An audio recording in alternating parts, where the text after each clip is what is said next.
Bien, chicos, hoy vamos a ver el tema de sostenibilidad de la deuda e indicadores de sostenibilidad. Me gustaría que vieran detenidamente esta presentación y se la voy a pasar por el chat para que la tengan, aunque ustedes la tienen en los materiales.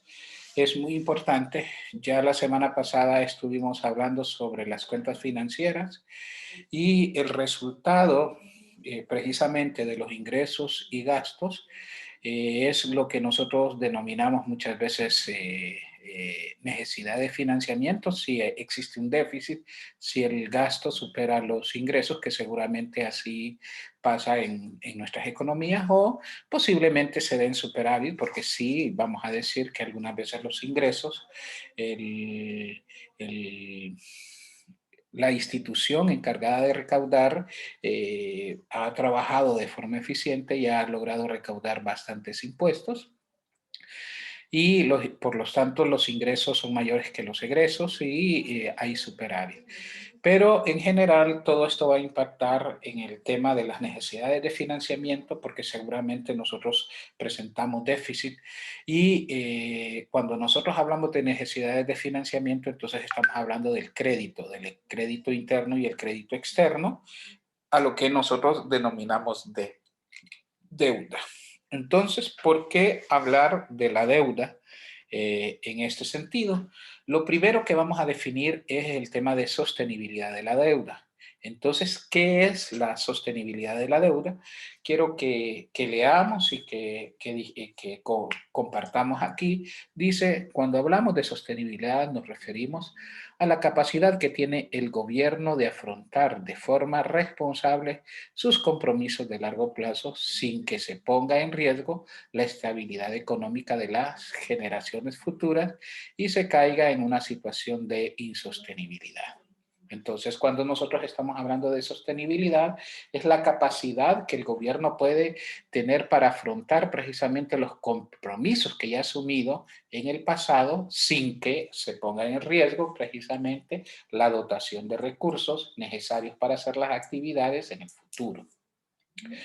La sostenibilidad depende de una buena gestión de gobierno, lo cual nosotros denominamos gobernabilidad fiscal. ¿Qué es la gobernabilidad fiscal? La gobernabilidad fiscal dice, puede definirse como la capacidad de los gobiernos para llevar a cabo eh, una política fiscal eh, de modo sostenible y creíble. Creíble con el mínimo costo posible para las demás áreas de la política pública. La gobernabilidad fiscal demanda armonía entre las funciones institucionales, gerenciales y económicas, que esto ya nosotros lo habíamos visto. De que depende entonces que una calidad de gestión pública pueda denominarse buena calidad o pueda ser una calidad deficiente.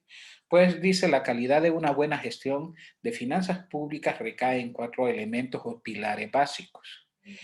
Efectividad macro, referido precisamente al tema de la conducción de las políticas fiscales macroeconómicas, eficiencia en la asignación de recursos, reflejando prioridades y preferencias en la población, el tema de la redistribución de los ingresos y la eficiencia en el uso de los recursos y la transparencia en la generación y en el uso de los recursos. En este caso, entonces, vamos a ver un modelo a nivel macro de la deuda. Uno de los indicadores que nosotros usualmente medimos es la relación de la deuda entre el total del PIB. Usualmente esta relación en países como la OCDE no superan el 60%. En el caso nuestro, creo yo que el Fondo Monetario Internacional pues ha dado un límite para países como los nuestros de un 40% en términos del PIB. Entre los efectos negativos, cuando se tiene un nivel de deuda elevado, o sea, el ratio deuda-PIB, es que los inversionistas pierden la confianza en la capacidad del país para honrar sus deudas y por lo tanto esto se traduce precisamente en costos más altos vistos a través de la tasa de interés. Por lo tanto, la improbabilidad de pago se relaciona directamente a cómo se mueve la tasa de interés. En este caso, vamos a decir que la improbabilidad de pago se mide a través de esa relación, de ese ratio deuda-PIB, en el caso nuestro. Eh, Porque yo le voy a decir, el tema de deuda no debería de ser algo que a nosotros nos conmocione tanto, si nosotros sabemos que lo importante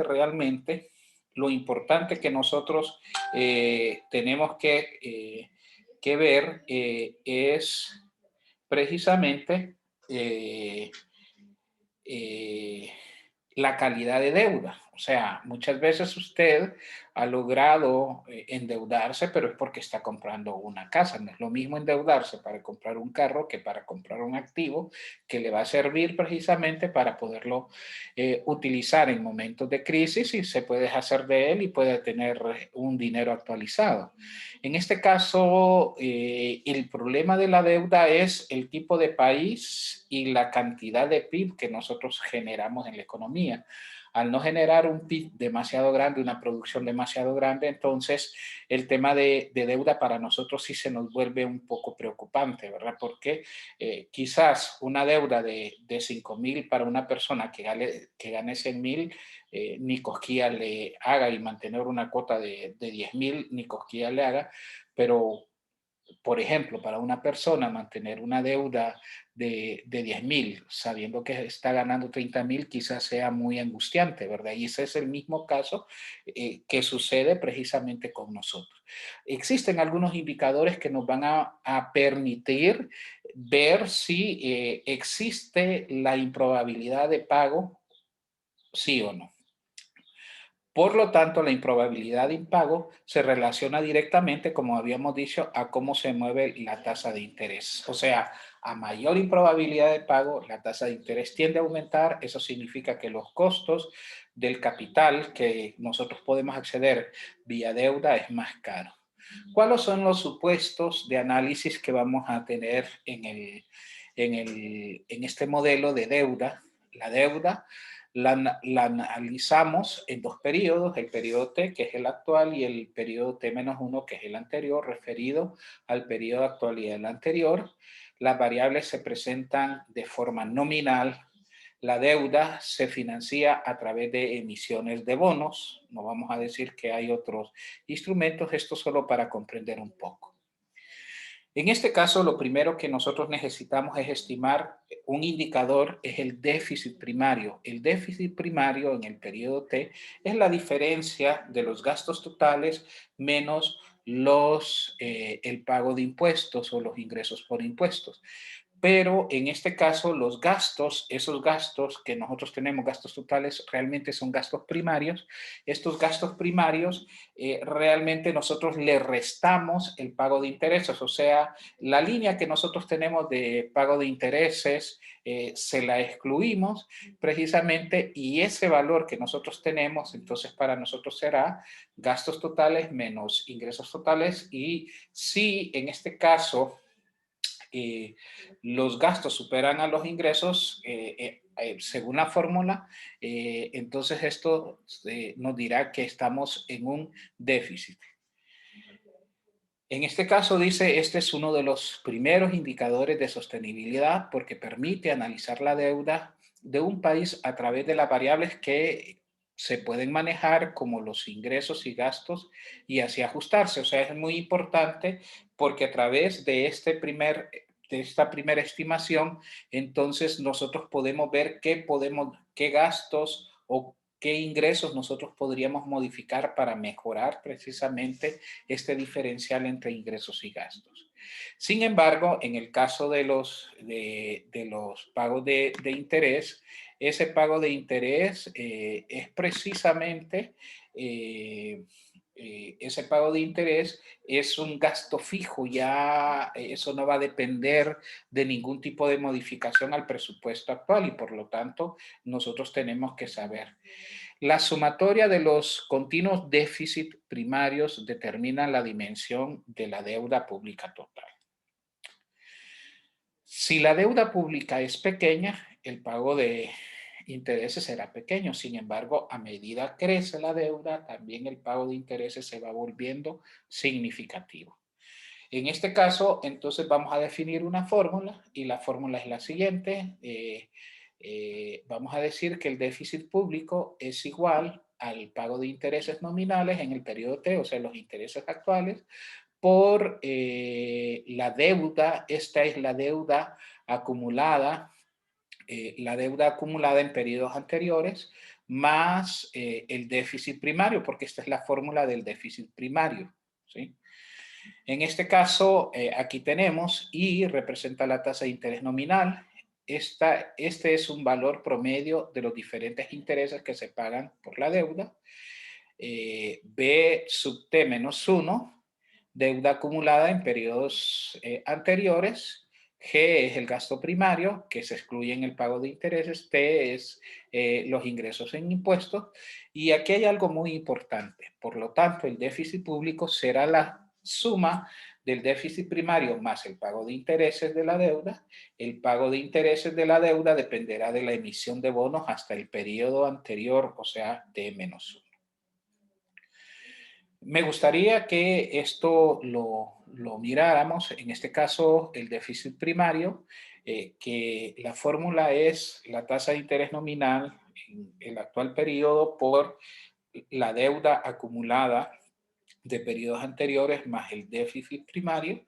También puede ser igual o es equivalente a la siguiente fórmula, que es la deuda actual menos la deuda anterior, ¿sí? En este caso, si nos pasamos a la ecuación 3, solo vamos a sustituir esta parte de la igualdad por este término y por lo tanto vamos a decir deuda actual menos deuda anterior igual a la fórmula pago de intereses actuales por la deuda pública anterior más el gasto primario. Si nosotros lo dividimos en términos del PIB, entonces todo esto lo vamos a transformar, ¿sí?, de valores a valores relativos. En este caso, entonces, nosotros tendríamos el diferencial de la deuda actual menos la anterior dividida entre el PIB en el periodo T, en el periodo actual, que es igual al pago de intereses por la deuda acumulada en el periodo T, la deuda acumulada en el periodo T-1, entre el PIB actual más el déficit primario entre el periodo actual. Si nosotros despejamos precisamente para la deuda actual en términos del PIB, entonces recuerden que todo este término, como está restando, pasa al otro lado a sumar y por lo tanto vamos a tener el pago de intereses por la deuda acumulada en términos del PIB, más la deuda acumulada en términos del PIB, que fue la que nosotros transpusimos al otro lado de la igualdad, más el gasto primario en términos del PIB. Sacando factor común, precisamente, entonces tendríamos que la deuda actual en términos del PIB es igual a 1 más la tasa de interés en el periodo actual, que multiplica a la deuda acumulada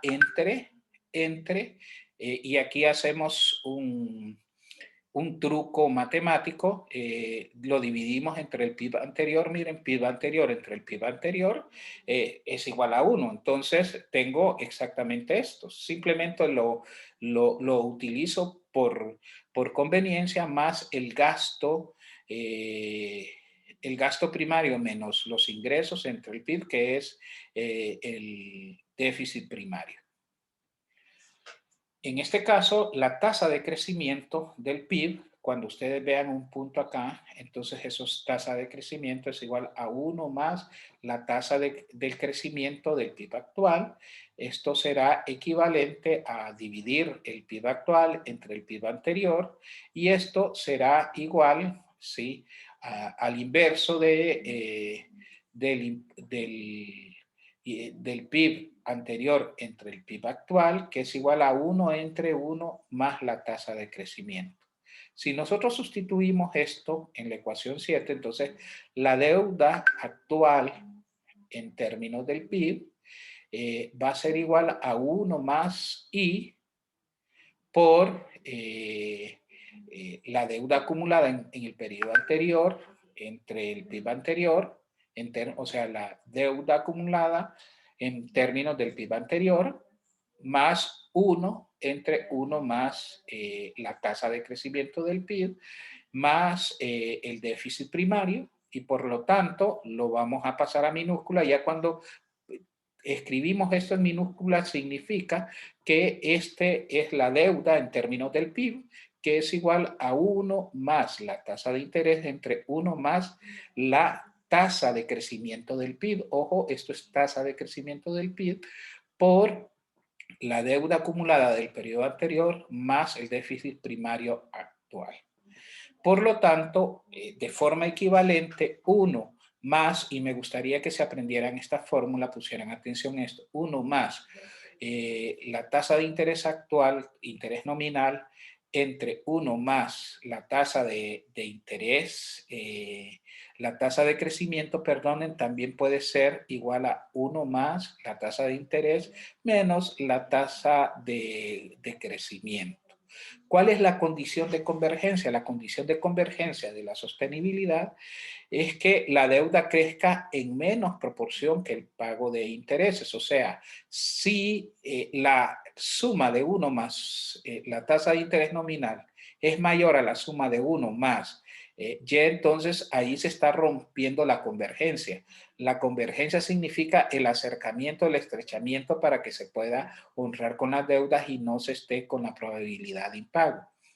Por lo tanto, si la tasa de interés, si la sumatoria de 1 más la tasa de interés nominal es menor a 1 más la tasa de crecimiento del PIB, entonces ahí sí están las condiciones de convergencia. Por lo tanto, entonces, la deuda actual va a ser igual a 1 más la tasa de interés nominal menos la tasa de interés del PIB, ¿sí? Entre paréntesis, multiplicando a la deuda acumulada más el déficit primario. Para reducir la deuda pública actual, entonces, ¿qué es lo que se debe de hacer? Se debe de negociar con las tasas de interés, tratando de ver cómo nosotros las reducimos o cómo logramos esa negociación con los organismos internacionales y los organismos que nos han prestado, controlar el déficit primario. Esto significa tratar de modificar los ingresos y gastos que nosotros podemos modificar. Y la otra es el aumento del crecimiento económico. Entonces se dice que un gobierno es insolvente cuando no puede pagar la deuda. Esto conlleva a una declaración de default, que se define como el incumplimiento de las obligaciones por parte del gobierno con sus acreedores. Esto es muy importante porque si no se maneja la deuda, nosotros caemos en un default, y el default precisamente es el incumplir con todos los acreedores a nivel nacional e internacional porque no tenemos capacidad de pago. Aquí entonces se puede dar un problema porque muchas veces nosotros recurrimos a las deudas constantes para pagar deuda. A esa práctica que se hace por parte de los gobiernos se le llama esquema de Ponzi. ¿Qué es el esquema de Ponzi? Entonces dice, un gobierno puede tener el peligro de entrar en un esquema de Ponzi cuando, debido a sus continuos déficits primarios permanentes, este se endeuda para afrontar la deuda de periodos pasados más el pago de intereses. En este caso se dice que la deuda crece más que el pago de intereses y en algún momento el gobierno no será capaz de pagar. Entonces, esa insolvencia que mantiene el gobierno, que es generada precisamente por el continuo endeudamiento, precisamente por no poder reconfigurar el presupuesto, el déficit primario, en donde nosotros sí podemos modificar los gastos o podríamos también hacer medidas para incrementar el nivel de ingresos. Aquí tenemos nosotros un ejemplo. Esto es para las economías, para las economías de los países de la OCDE. Dice, en un país se conoce la siguiente información: la deuda acumulada es del 95% en términos del PIB, la tasa de interés es de 0.9%, ¿sí? Ojo con eso. Y es igual a una caída del PIB del 10%, y el déficit primario estimado es de un 7%. Por lo tanto, si nosotros aplicamos de cuánto va a ser la deuda actual en términos del PIB, 1 más 0.009. Recuerden que como este es el porcentaje, divídanlo para hacerlo relativo.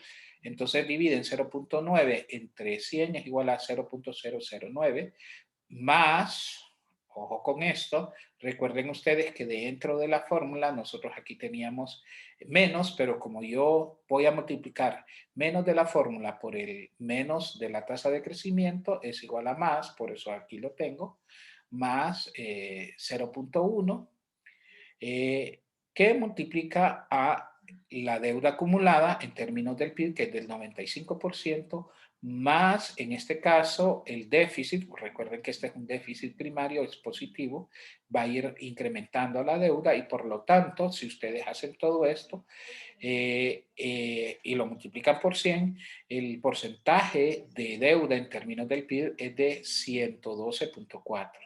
Si nosotros mantenemos un límite, por ejemplo, del 60%, esto es para el gobierno de España, si nosotros mantenemos un límite o se mantiene un límite de un 60% en términos del PIB, entonces esta economía sin duda tiene grandes probabilidades de caer en una insolvencia. Y por lo tanto, ahí hay un problema de sostenibilidad de la deuda. Aquí tenemos otro ejemplo en la economía, la relación del PIB. En términos de la deuda del periodo pasado alcanzó el 45%, la tasa de crecimiento para este año es de 4.5, hay una caída, el déficit primario representa un 8.5, la tasa de los bonos o la tasa de interés es de 2.3%, entonces se nos pide que encontremos el endeudamiento. Si pueden hacer ustedes por su cuenta este ejercicio. Bueno, aunque aquí ya está resuelto, podemos ver, recuerden que esta es la tasa de crecimiento y yo apliqué porque en la fórmula es 1 más I menos la tasa de crecimiento del PIB, pero como el crecimiento es negativo, menos por menos da más. Y por eso nosotros tenemos 0.045 por 45%, 0.45, que es la deuda acumulada, más el déficit primario, que es de un 8.5%, o 0.085, que es de 0.5656%, que es un 56.56%. Si el límite de endeudamiento en donde nosotros pasamos el umbral de sostenibilidad y sostenibilidad es de 50%, entonces podemos ver que tenemos grandes probabilidades de que nosotros precisamente podamos entrar en insolvencia. En este caso, una de las medidas que se pueden hacer es disminuir el déficit primario, aumentar el PIB o renegociar las tasas de interés. Muy bien. Y en este caso, ¿cuáles son los elementos que nosotros podemos considerar sobre el endeudamiento del gobierno? Primero,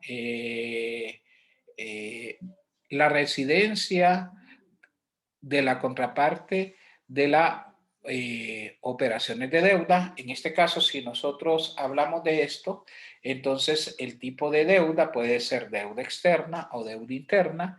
¿Qué es la deuda externa? Es la que se contrae con entidades no residentes y la deuda interna es la que se contrae con entidades residentes.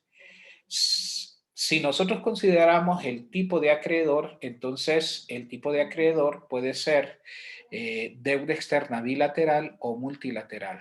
es bilateral cuando se contrae con un gobierno extranjero y es multilateral cuando se contrae con organismos internacionales.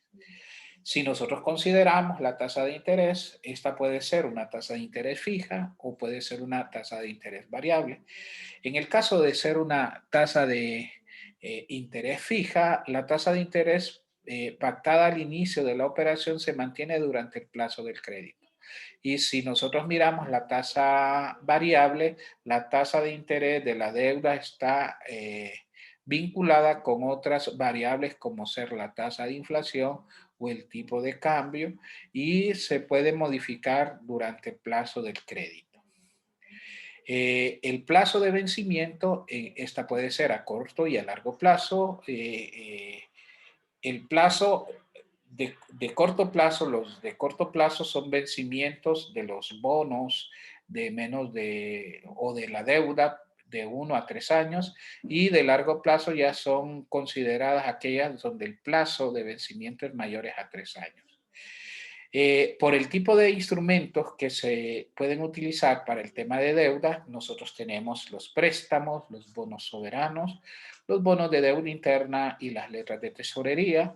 Los préstamos pueden ser internos y externos. Los bonos soberanos es la colocación de esos bonos en el mercado internacional financiero. Los bonos de deuda interna son los que se colocan en el mercado nacional y las letras de tesorería que son instrumentos de muy corto plazo. Y condiciones de la deuda, cuando nosotros hablamos de las condiciones, puede ser una deuda concesional o una deuda no concesional. Una deuda concesional es cuando las tasas de interés son preferenciales y hay o pueden haber periodos de gracia. En el caso de la deuda no concesional, la tasa de interés es la tasa de interés de mercado.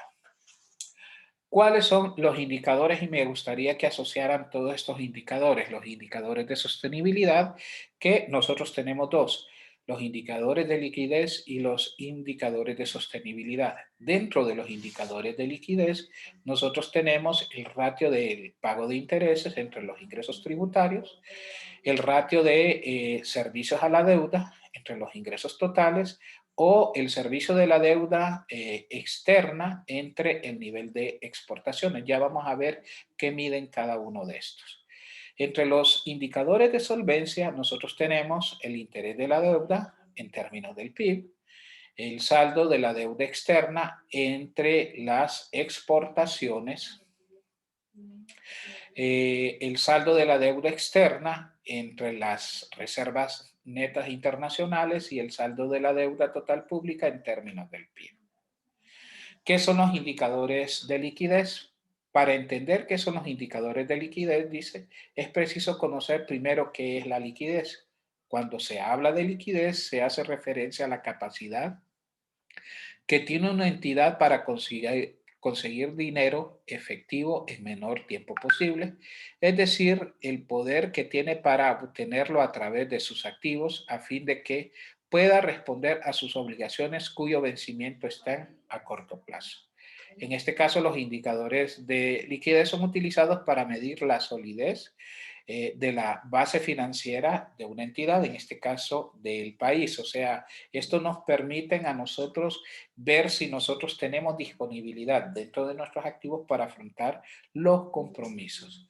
Los indicadores de solvencia ya son indicadores de más largo plazo. Los indicadores de endeudamiento o solvencia tienen por objeto medir en qué grado y de qué forma participan los acreedores dentro del financiamiento de la empresa. Se trata de establecer también el riesgo que corren tales acreedores y los dueños de las compañías y la conveniencia o inconveniencia del endeudamiento. Entonces empecemos con los principales indicadores de liquidez. En este caso, el primer indicador es la relación de los intereses de la deuda entre los ingresos tributarios por 100, que dice mide el costo financiero en relación con los ingresos por impuestos, refleja la capacidad del gobierno para enfrentar gastos no productivos, o sea, el pago de gastos es un gasto no productivo, y lo razonable es que esta ratio entre el pago de intereses entre los ingresos tributarios sea entre 7 a 10%. Entonces ya estamos estableciendo un margen. Los servicios de la deuda pública total entre los ingresos totales por 100, dice, mide la capacidad del gobierno para pagar el servicio de la deuda pública a partir de las fuentes totales de ingresos.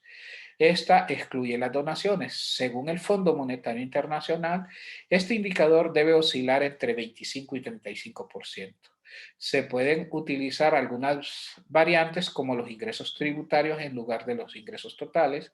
En otros casos, se les puede restar a los ingresos tributarios todos los gastos que deban realizar el gobierno y que estén comprometidos por ley. Y el otro indicador es el servicio de la deuda pública externa entre las exportaciones por 100, que mide la capacidad del gobierno de pagar sus obligaciones de la deuda con el exterior a partir de la generación de las divisas, o sea, de fuentes externas como las exportaciones, y el límite recomendable es un 20%, o sea, el ratio debería de estar igual a 20%, no superar el 20%. En cambio, los indicadores de solvencia que dicen mide la capacidad del gobierno para cumplir con sus obligaciones de deuda de largo plazo. El primero tenemos el pago de intereses de la deuda pública entre el Producto Interno Bruto, que muestra qué tan oneroso es para el país el pago de los impuestos e intereses. El límite es un 3%. Ya cuando nosotros excedemos un 3% decimos que ya el gasto es bien significativo. El saldo de la deuda pública externa entre exportaciones, y este indicador no debe de exceder el 150%. El saldo de la deuda pública externa entre las reservas internacionales por 100 debe ser inferior, y dice, este saldo de la deuda pública externa debe ser inferior al saldo de las reservas internacionales, ¿verdad? Esa es una de las reglas que nosotros tenemos para ver si existe o no solvencia. Y el saldo de la deuda pública total entre el Producto Interno Bruto por 100, según las recomendaciones de organismos financieros internacionales. Cuando este indicador sobrepasa el 40%, en el caso nuestro, como les decía, deja de contribuir al desarrollo económico y se incrementa la probabilidad de que el gobierno experimente problemas en el pago de sus obligaciones. Aquí hay una reflexión, y muchas veces nosotros, cuando el gobierno necesita financiamiento, entonces lo puede obtener por medio de crédito, ¿verdad? Tanto internos como externos, y eso es un aumento de la deuda. Pero en el fondo eso representa un incremento de la deuda, un incremento del pago de impuestos en el futuro. Por eso dice, una reducción de los impuestos o aumento de los gastos sin ajustar la economía significa medidas compensatorias en el futuro. Eso significa más aumento de impuestos o disminuciones en el gasto público. Muy bien, hasta aquí dejamos la clase. Espero yo que vean esta presentación. Gracias.